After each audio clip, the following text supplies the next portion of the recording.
Weh, aku dah dapat dah bonus raya tahun ni. Korang semua mesti dah dapat juga kan? Ya weh, korang buat apa dengan duit tu? Kalau aku, mestilah aku nak upgrade equipment video aku. Makin famous aku nanti.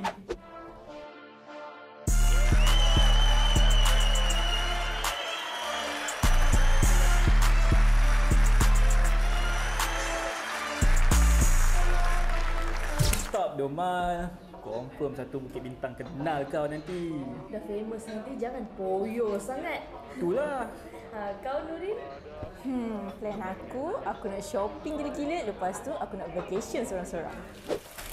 Click, clack, click, clack, click, clack. Spending money, charge, charge, charge.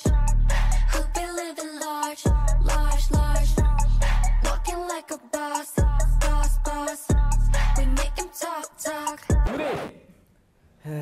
Kau ni jauh sangat kau pergi tu. Kalau aku, kan? Aku mestilah nak kembang lagi duit aku, kau tahu tak? Aku kan kerja berjaya. Aku akan jadi orang yang paling kaya raya Aidilfitri.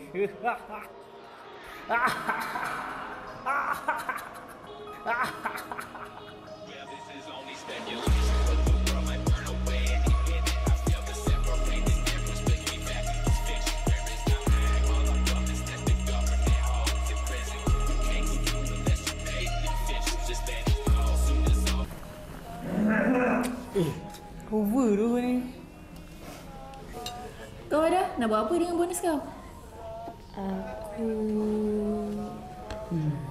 Aku tak ada plan apa-apa pun nak beli untuk diri aku.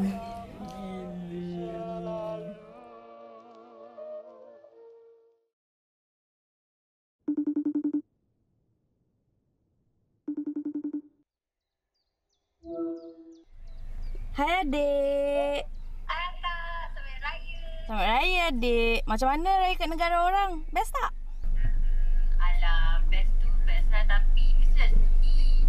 Tak ada akak, tak ada mak, tak ada ayah. Rindulah semua. Sorry, akak tak cukup duit nak belikan tiket balik Malaysia. Apa kata kau kerja? Suka-suka je lah suruh orang kerja. Tapi Papa pun terima kasih sebab akak support adik punya live kat sini. Lepas tu akak tak pernah komplain apa-apa yang adik nak. Thank you so much and you memang the best sister ever. Yelah, siapa lagi nak tolong adik akak ni kalau bukan akak? Okeylah adik, akak nak pergi jumpa mak ayah ni. Adik nak pesan apa-apa tak? Sampaikan salam adik dekat mak ayah. Adik sayang semua termasuk akak. Okey adik, bye. Assalamualaikum. Bye.